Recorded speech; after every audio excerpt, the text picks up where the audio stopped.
Hello, everyone. Welcome back to Streaming Alchemy. I'm John Mahoney, and on today's show, we're going to take another dive into the audio side of things. We're going to be looking at how to use vMix with the latest Elgato Wavelink 3 and their brand new Stream Deck Plus XL. So before we get into that, though, I want to invite everybody, please, if you have any questions or comments, you can just post them in the comment section below, and we'll try to get to all of them here live on the show.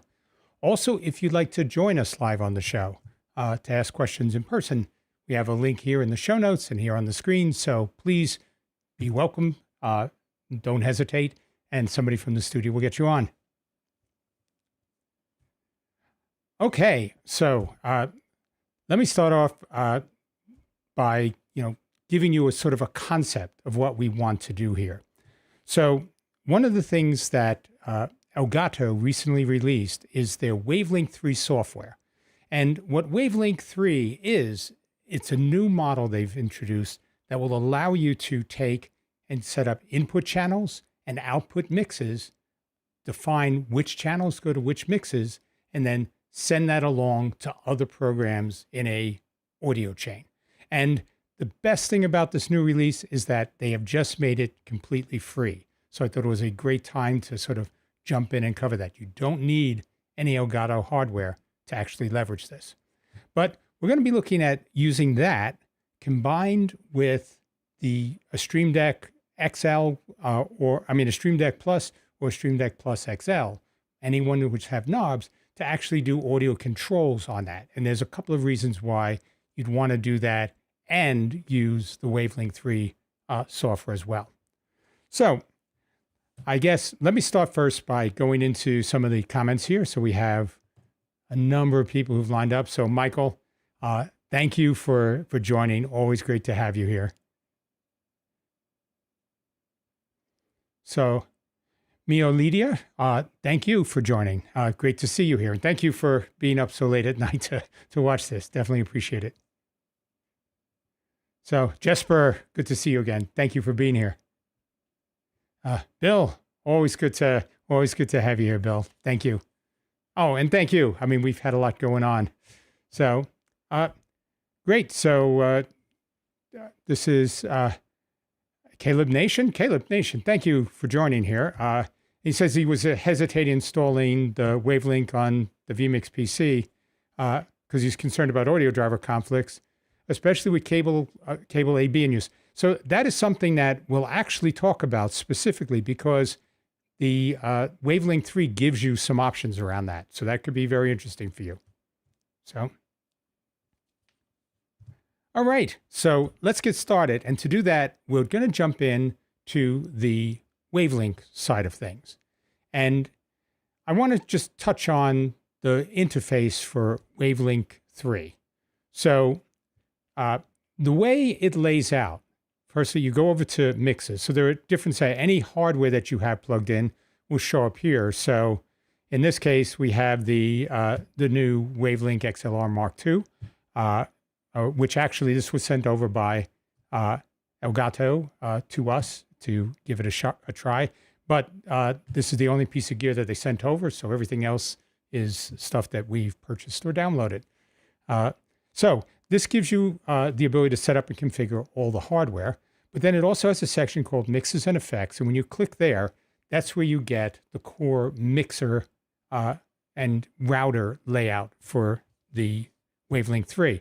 And the way this sets up is the first column here is all of your input channels. They call them channels, but they're just input sources. And so we have multiple sources that I've set up here. And the way it starts is it'll just show any hardware that you have plugged in right at the top, which since we have that, it just shows up. And then you can go and create your own channels. So if I want to create a channel, you just click here. And you can see from here that not only do I get to work with sort of typical hardware and channels like that, but I can do things that are just like Dante. So we have Dante Virtual Sound Card installed here. So I could take any Dante inputs. I can take virtual audio cables in from other third-party apps. I can take in webcam. So I have a microphone on a Logitech webcam here. So anything that it sees in the system as a potential audio source, it gives you the ability to add that. And that means that you could actually use this as very much like a regular mixer that you'd have in a production, where you could just take in direct audio sources, just like you'd plug in mics or route Dante to a mixer, and then create different mixes that you want to send out. So if we want to work with the vMix, one of the things that we get, which is an incredibly powerful capability in Wavelink 3, is the ability to basically create virtual input channels. So very much the way that VB audio cable would work, where you have something that's just named and it has an input and an output. I can go and click an empty channel, and it basically has a whole lot of different ones that are sort of templates, but there's nothing there. It's really just the imagery you use. So if I just took, we've been using aux1 for these. So if I did this, I can then go in and edit this channel. And up here, by changing the name of the channel, not only does it change the name you see visually, but it also creates a virtual audio input. So from vMix, when I look at this, I would see something. If I opened up vMix and looked at this, I would see a virtual audio input called aux1, or whatever name I choose to use for this. So in this case, this is exactly how I set up these other three. I just opened up an aux1, an empty channel, an aux1 channel, and I renamed it to host channel, guest 1 channel, and guest 2 channel. So that is exactly how I did this to set this up. So this gives you a huge amount of flexibility, because now these are our active outputs I can use in any other program. So that's the first thing. The other thing, though, so we can sort of close this up completely, is when you create a channel, not only can you use input audio devices, but I can also, if you scroll down, you also have applications. So it will take the audio from any given application, like Google Chrome or, Teams or other things. It doesn't necessarily mean that you're going to get it the way you want it. So like in Teams, you're not necessarily going to get any audio, because Teams may not be presenting an audio output to the Windows system. It has its own special audios. But those would be things that you'd probably see up in the audio inputs.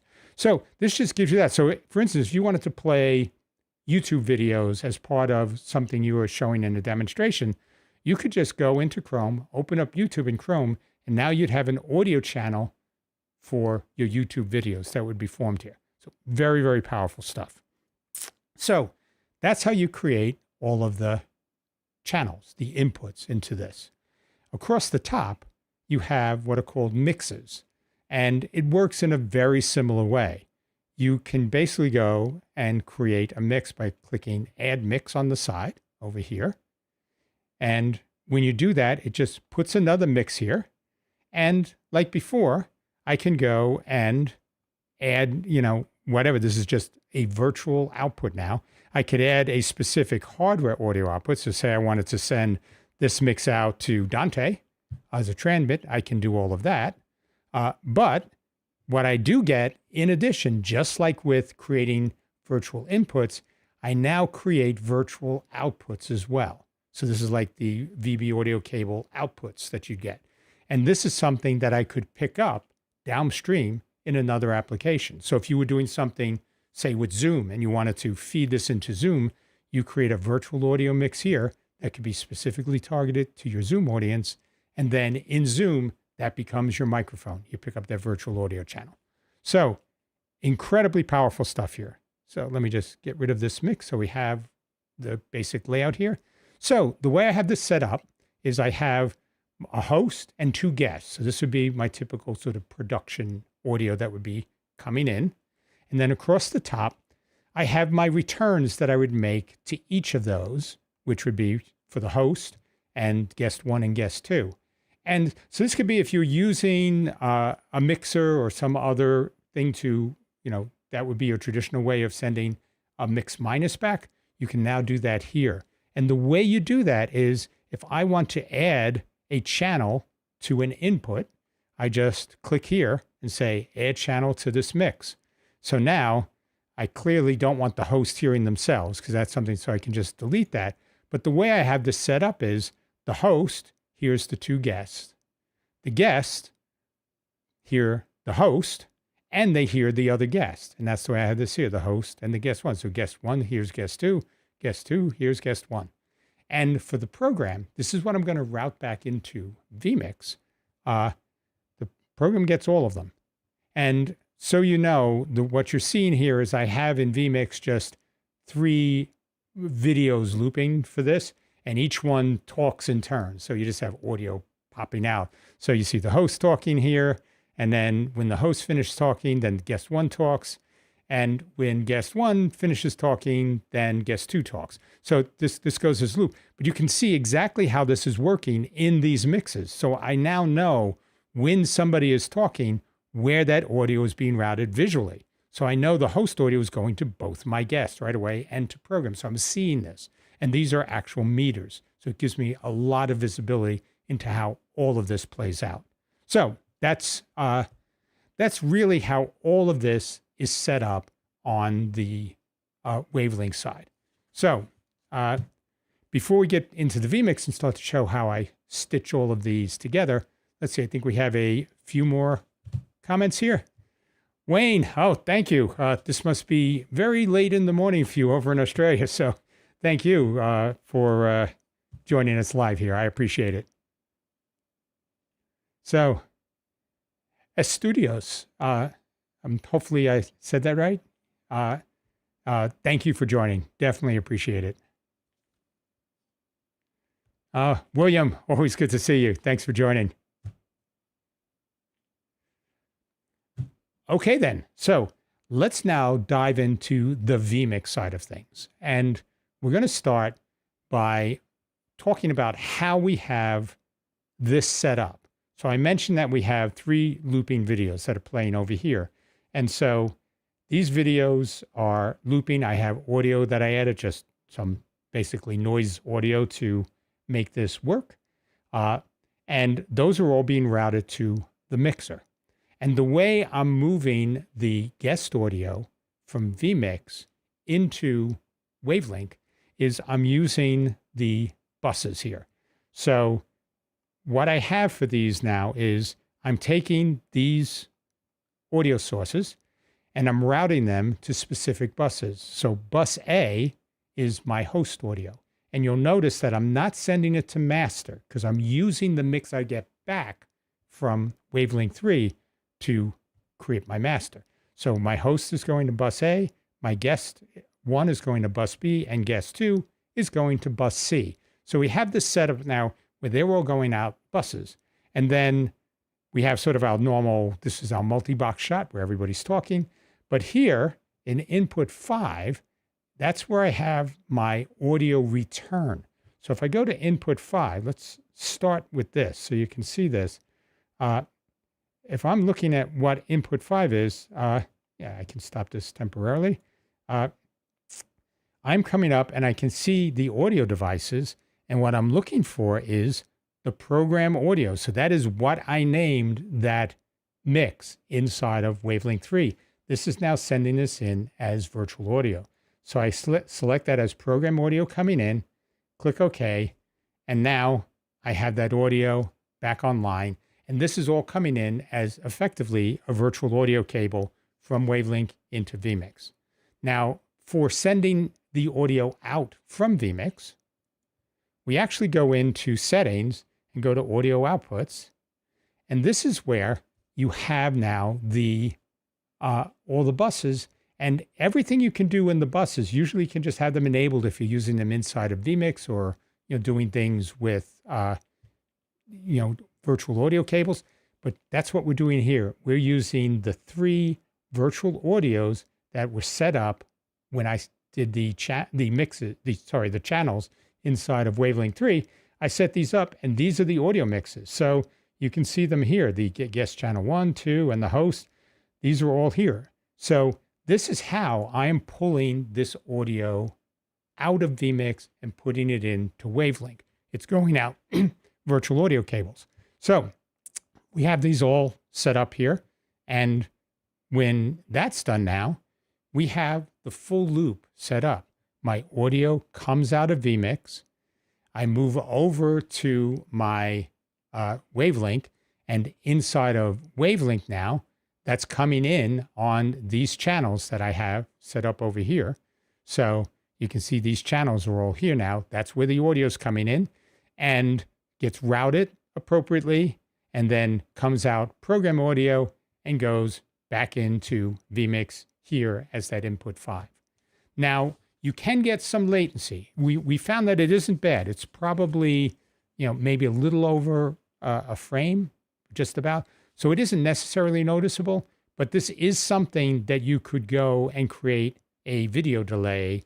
You could set a video delay inside of vMix if you wanted to just slow that down a little bit and get it to be perfectly in sync. But by and large, if you are not using any software plugins, because those could take much longer to do the processing, if you're not using any software plugins, just using it for mixing and routing, you can actually get something that you don't really need to do that, and it won't be that noticeable to anybody but the most critical viewer there. So that gives you, sort of the whole flow path of all the audio that's coming in here. Now, the question is why? So one reason why you may want to do this is because it makes setting up different mixes very easy. Doing mix minuses, you could do them all in the buses, and that's something we've done in past episodes.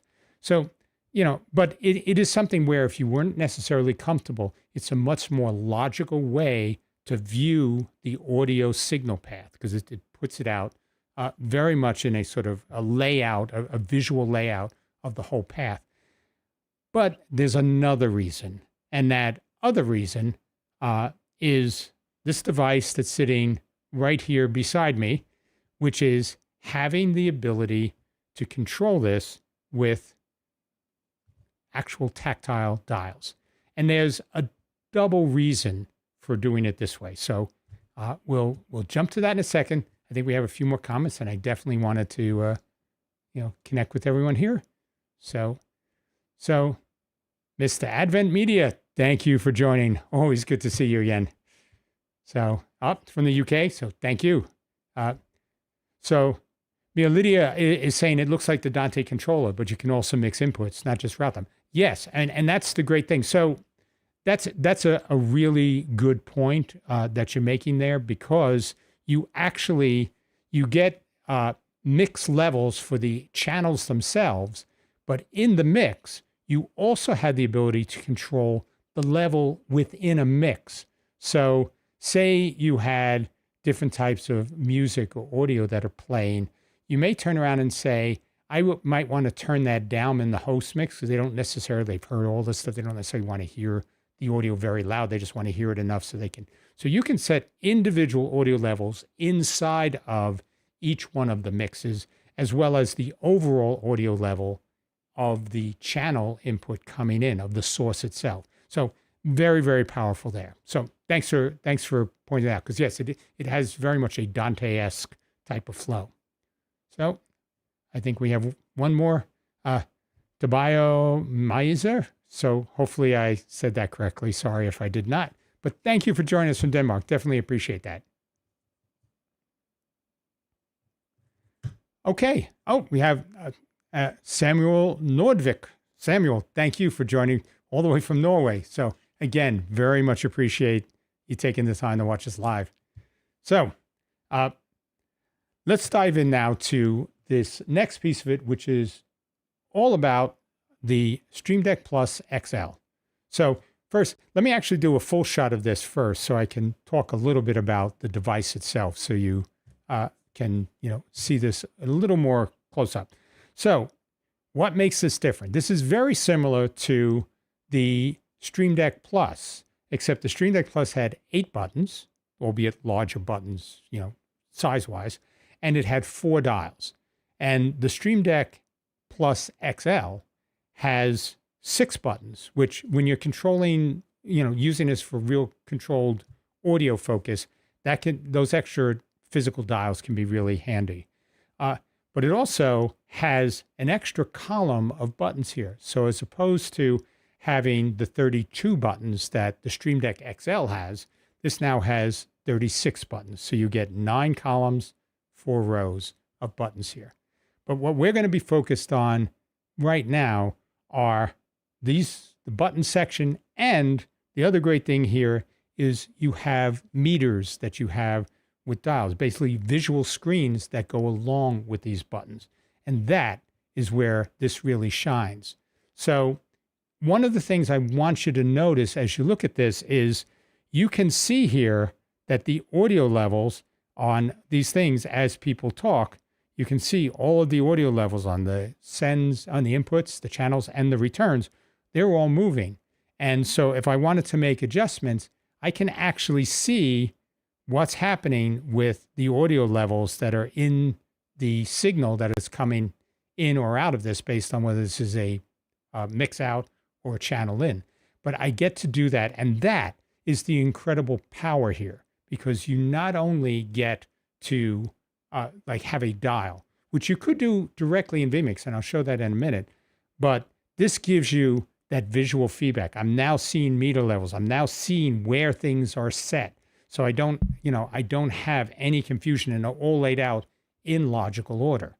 So this gives me my host and 2 guests, and then the returns for each of those. So if somebody says I can't hear something, I could just turn them up a bit, or if they say it's too loud, I could turn them down. So this is my full control that I'll normally need for anything that I'm doing. And the other great thing here is that this thing works with pages as well. So here I have these dials mapped to the hosts and the guests and their returns, but I can swipe this over. Just by swiping on this, I now have this set, and it's a little hard to see. These are the actual dials that control what's inside of vMix. So this is the level that vMix is sending. So this way I can actually make adjustments to the vMix dials if I need to. This is usually something you would sort of take care of and dial that in for the best audio, signal change. So you sort of max the signal level all the way through. But this means that I very easily can switch over to here if I needed to make an adjustment, but by just a swipe, I can sit here and stay in the dials with the main controls that I'm always going to be using during my show. So let's look at how we set this up here. Now to do that, I have over here, I have my, let's sort of bring this a little bigger maybe. So this is the Stream Deck control application. I have this set up for the Stream Deck Plus XL. And the way you set these up is that this is what you normally do is you use vMix, but now Wavelink has its own set of controls. So for all of these channels, I actually have a channel level. So I'm just gonna add a new page. So I'm just gonna go here and show you how I would do this from the beginning. So I can just go here and say, let me take, and I want to put a channel here, and I'm going to assign that to knob 1 here. So this is saying, okay, so we set this channel up. What is the input that I want? What channel input? So I'm going to say, I want to set this up as the host channel. And on my display, what do I want to call this? So maybe I just want to call this host. So now what you see here is this is the host channel coming in. It is named host here, and you can see all this. So this is how I can set this up for each one of my input channels that I have. I can also, if you saw when I did this, I also here, I had all the guest channels. I also had my Elgato mic, the Wavelink Mark II that I'm using here in the studio. So I could have set this up, and you can see when I just have this sitting here, if I put this here, this is just the audio that's coming in from my mic. Stop talking, it went down. So I could use this to make any adjustments. So this is how you would set this up. So it's, let me just delete that. So it's very basic and straightforward. The other thing though is there is mix level. So if I go over here, and this is where I set the other mixes up, these are my edit of my mixes that I have set up. So I had a host and the 2 guest returns and the program return. So again, this is exactly how I do it. I can go here, pick which one I want, give it the title. And so just host RET. And so now that's seen on screen, and this is exactly what I have set up. So very, very easy to set this up, but you get that very tactile, very visual interface when you're working with this live during a show. So that's really everything that I wanted to cover here. I will be happy to answer any questions in the post show, and so we can definitely go through that. Any other questions you have, any questions you have about season 6, which will be starting sometime in May, which is the plan now. So which will be quite a bit different in the way we're approaching this. So be happy to talk about anything here, anything from season 5 that I can still remember that we did, and anything that we're planning for season 6. So why don't we wrap this for our live show, and we'll carry this over to post show. I do think we have a few more comments here, so I also want to get to that. So if you can join us, I will make sure we keep you up to date on what's going on for season 6. So we will do posts in both our Facebook group and in the community section on YouTube. And, so hopefully, that will be something that you'll stick with us with. And I want to thank everybody that has taken this journey with us on season 5 for all the support, all the input, basically the inspiration for doing a lot of the things that we do here. So thank you for that. So if you can't hang around, I will see you for season 6. If you can, I'll see you in the post show in just a couple of minutes. Take care, everyone.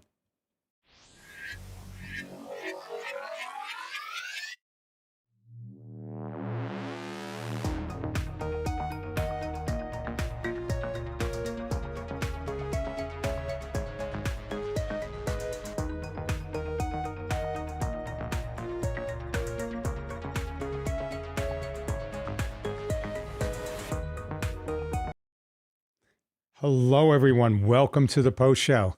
So, Caleb Nation said, seems very useful for complicated mixed minor scenarios. I think that is.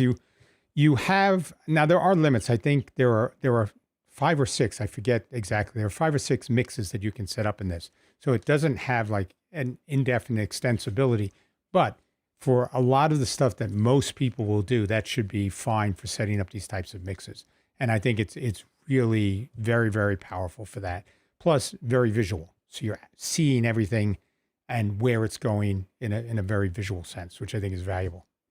So yeah, so I know that Companion works with Stream Decks. Obviously they've had a lot of time with this.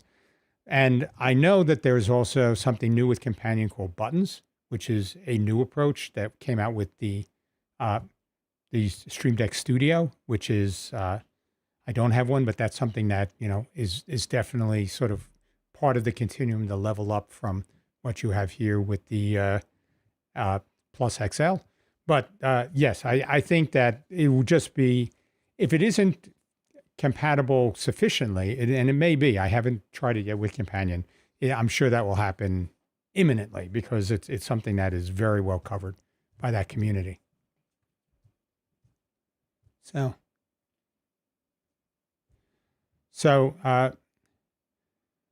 Okay, so for BitFocus Companion, I am not sure what plans they have. I know there's a lot more things you can do using BitFocus Companion, especially with feedback on things. So you can control what shows up in the displays and put messages and other things in there based on different states that BitFocus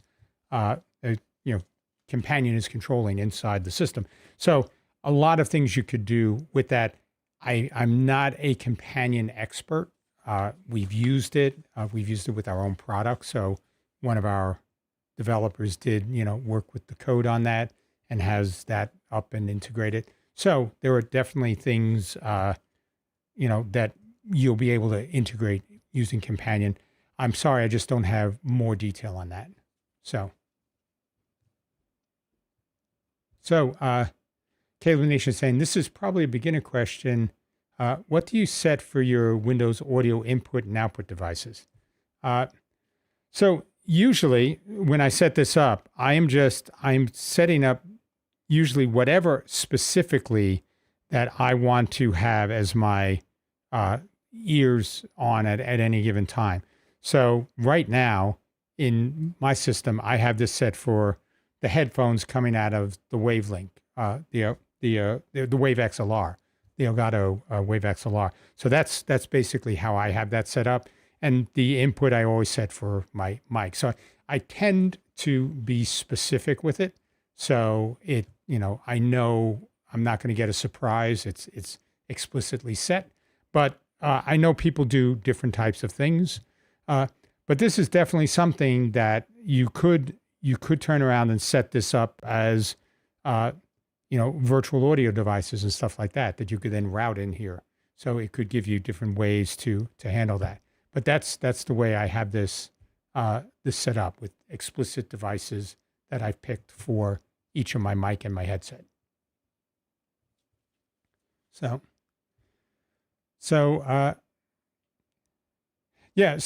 I think, in terms of what will be in the Wavelink, I'm sure that there will be, what will be in Companion for Wavelink, I'm sure that's going to be coming very soon. So I definitely agree with you, Caleb Nation. That's something that will probably be pretty quick to come out. There's a lot of interest in how all of this stuff works. And I do know that, I have a friend that works at Elgato, and, they've been telling me they do have a lot of stuff sort of under the covers. They do have APIs that people can tap into. So I think there's a lot of goodness that we're going to see with integrating these into sort of automation and control apps. So you're talking about the Windows and the Rodecaster.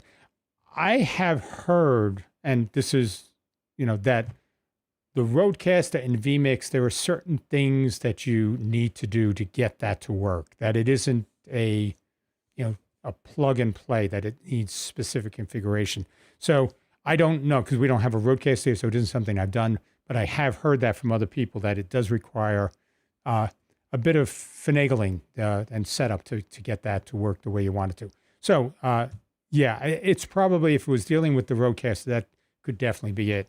Because I'll be honest, I mean, the Rodecaster is a great device, and it has a lot of flexibility in it for some of the things that you'd want to do as a control interface. So I could see that. But I mean, the thing I like here is that I'm not tying up, like if I'm using this as a one man, or for a lot of people are doing with it, running an entire show, having all of my buttons for control as well as my dials for audio and having multiple pages can be really handy. So, each has, a role based on whether you have somebody that's, focused on a lot of switching control or a lot of audio control. And I know you can sort of do both with the Rodecaster. So definitely an interesting set of tools that we have to play with here. And I could definitely see all of these working together as well. So, okay. So what I wanted to do for this show is basically sort of wrap up with a few things that I didn't touch on during the show. And there's just, one of them is a technical thing that I didn't show, but inside of, if I switch over to my shot of the Stream Deck here, one of the things that you do have as a capability is, if I want to mute any of these, I can just tap on it and it'll actually, don't know if you can see it, but it'll actually mute those as audio sources here. And you just tap again to unmute them. So that was just something I didn't touch on, but it's definitely a very cool capability. And the other piece is something that I'd like to show you inside of the Wavelink software. One of the things that the Wavelink will let you do is you can actually go and export I don't have everything set up here, but this will let you export your settings here into your Stream Deck. So it will set up all the dials for all the mixes and all of the channels you have. It'll also give you tactile controls, different things like hardware button mutes, so you don't have to touch the displays. So this could really be an easy way to jumpstart setting something up on your Stream Deck. The other point that I wanted to make, and one of the reasons I showed the Stream Deck with the slides so you can go through pages, this would also work very well on just the Stream Deck Plus, especially for audio. You just would set things up as different pages. So you could swipe through and go, I want to control my mixes, or I want to control my inputs or my channels coming in. And you could do that, and that would work, well on the Stream Deck Plus as well. So it isn't something that you can only do if you get the newest. I love this. So this is something that we bought ourselves. So that gives you an indication this is something that we wanted here for the studio and to show off for the show. But definitely something, definitely something that is a good step up for the types of things that we're doing here. So yeah, I mean, Bill's making the point about messaging Rode, and they do have very good support for their devices. So they are, I believe they're an Australian company, so you may have a time lag in this. So, you can sometimes, get things pretty quickly as a response, but it depends. So I'd always be gentle with them, given that they are probably about, half a times, so probably like 12 hours away from where we are. So we know that, but it could be different for everybody. But yep, definitely one of the quality vendors out there. So that's everything that I want to talk about what we did here. But I did want to sort of wrap this by talking a little bit about season. Let me one more question. We had another one talking about, does Wavelink have any other features? So there are most of the things that you have inside of Wavelink here will be around the devices. So the mixes, this is pretty straightforward. I did mention that you can bring in applications to it. So if you have an application that is emitting audio, you can bring that in and capture all of that as part of an input and set that up for different applications here. The other thing, though, is when you get into the devices. So one of the nice things with the latest set of audio interfaces, the Wave XLRs, the Mark IIs, is that they actually have not just the traditional stuff where you can change the monitoring. They added something called Clip Guard, which actually is sort of like an emergency compressor expander, which will stop you from overloading the mic if you like shout or get excited. That I think is really designed more for gamers who will scream sometimes in the middle of play. But so that's the, one of the nice things they added there. But the other thing that they added is in the effect side, where they actually now in their hardware have built-in effects. So these are effectively incredibly low latency latency, unlike VST plugins that you would have traditionally used. These now let you do low-cut filters, expanders, compressor, equalizer, and voice tuner. So we have all those in there. And this now, as an interface, is all baked in together. So it gives you, even if you're dealing with like a hardware device here and software over here, it gives you now a consolidated interface for working with all of these. And I think that is something that's really, really nice too.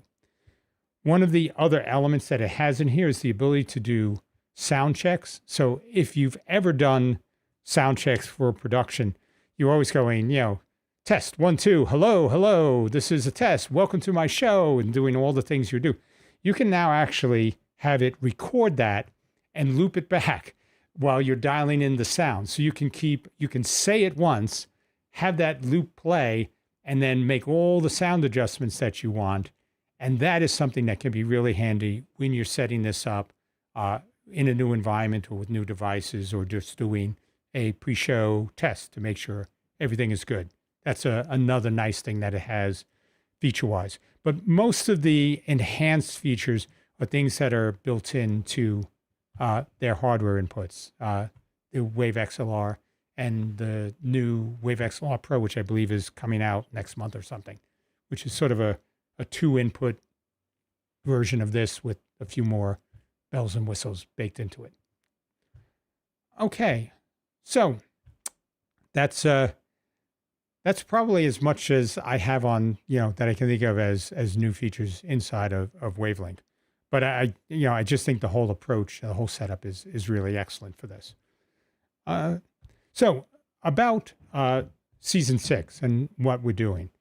One of the things that we've seen in, over the past probably season and a half is that the live shows have been fantastic. And, we have great turnout, great interaction, and, something we really love.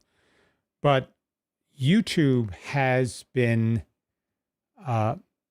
basically limiting visibility to lives when they are in the search side, so in the video on demand. And it's not so much that they're limiting visibility, it's that live shows are not as quick to the point.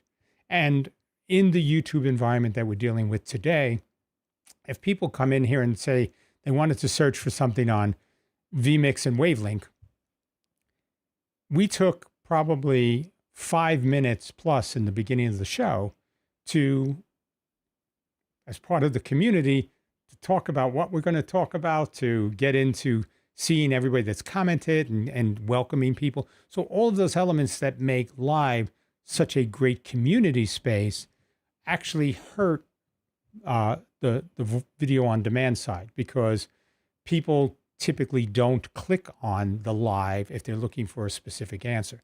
So what we're trying to do next season is to sort of refocus to a mix of pre-recordeds with intermittent lives that we will do probably like 6 to 8 weeks, every 6 to 8 weeks, to cover in a community setting all of the things that we probably covered previously in the pre-recorded shows. And this is going to allow us to do two things that I think are hopefully valuable to the community at large. First is we will hopefully gain a little more traction in the search space inside of YouTube, which is our main distribution channel. Facebook really has, they're throwing lives away now and, after 30 days and stuff. So that hasn't been very powerful for us. But by having these pre-recordeds now, they hang around longer in Facebook because they haven't deprecated that. But they'll also, we think, get more traction, more click-throughs on search, which will give them more visibility and hopefully grow the community more, which I think would be valuable for all of us, getting a lot more insight and voices into the shows we're producing. The other piece, though, is that we're going to try to do things around what I call topic clusters. And so, for instance, what we decided to start the season off with is looking at secure, reliable transport, SRT. And we want to do it now in a different way, where traditionally we would do sort of one big live show where we'd go and we'd set it up in, vMix and maybe the TriCast and have them talk to each other and do a whole show on all of this. What we want to do now is break it up into multiple shows that target different levels of interest. So we'd like to start with, what is SRT? When would you use it? What is it used for? All the basics about how it works, but all at a conceptual level. And then we do another show, which would do a much deeper dive into technically how you would set it up, how you determine whether the ideal latencies, how you would deal with, setting things up to pass through, report forwards and do other things that you need to. How would you debug issues that you could potentially have and what could possibly cause them? So sort of the deep dive piece. And then we would do things where it'd be a series of shorter shows, which would focus on, well, how do you set it up and use it in vMix? How do you set it up and use it in TriCaster? How do you set it up and use it in OBS? So this will hopefully target the different interest sets. So when people are going and looking for something, they may be they understand about SOT, but they're just not sure how to set it up in TriCaster, for instance. That could be something where that would be more discoverable to them. And they could find the other videos as well, because they'll all be linked. So that's really the show format that we're using for season 6, where we're going to do what we're calling topic clusters that will cover those. We're going to do intermittent shows, things. So, every now and then, vendors will send us hardware or other software or devices. And so this would be times where we could sort of jump in and show those off. Or it could just be other, very timely things where a new release of vMix comes out, vMix 30 comes out and is introduced. So, we'd want to probably just do a show going over the key things that we're excited about in that and some of the new things it opens up. So there'll be opportunities for individual shows that we can do. Some of those could be live, some of those could be pre-recorded, but that's basically the model we're using for season 6. This is all new territory for us. We're not really designed around a pre-recorded pipeline, so we're putting that together and trying to get the whole model for how we can sort of upscale this to work better animations that can be more, better explainer type video visuals that we can use for this. So we're learning a lot, and this is going to be a transition season for us as well. So hopefully it'll be something that all of you would, appreciate as well. So hopefully that covers some of it. So is there a way to have pre-recorded followed by a Q&A?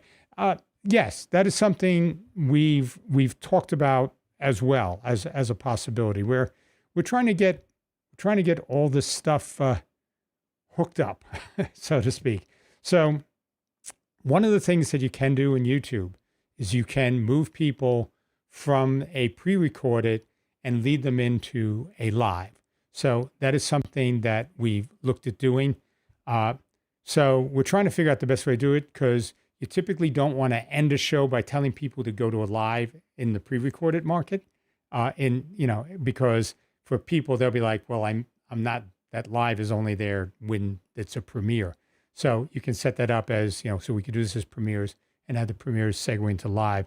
So what we're thinking we're going to do is do a premiere that will segue into a live, where I'll sort of, or at least a video, sort of a holding video that says, okay, we're going to go live in a few minutes, and that will sort of be a pre-recorded sequence that will lead to the live. So we're talking of different ways to do this, a lot of different things in the air for the actual final flow, but definitely something we've talked about doing. And we think that would be, great if we could do that. All right. So thank you, everybody, as I said, thank you all for all your support during season 5 and for all the seasons, for everyone that's been here over the seasons. Definitely appreciate that.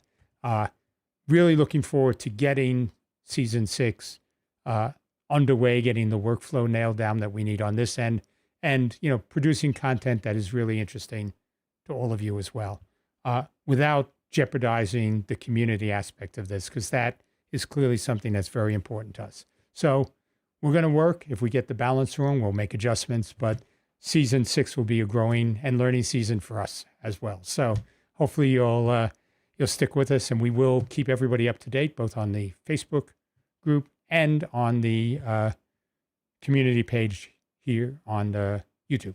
So we have you covered both ways. So until we're back with season 6, thank you again, and be safe, be well. We'll see you for the launch of season 6. Take care.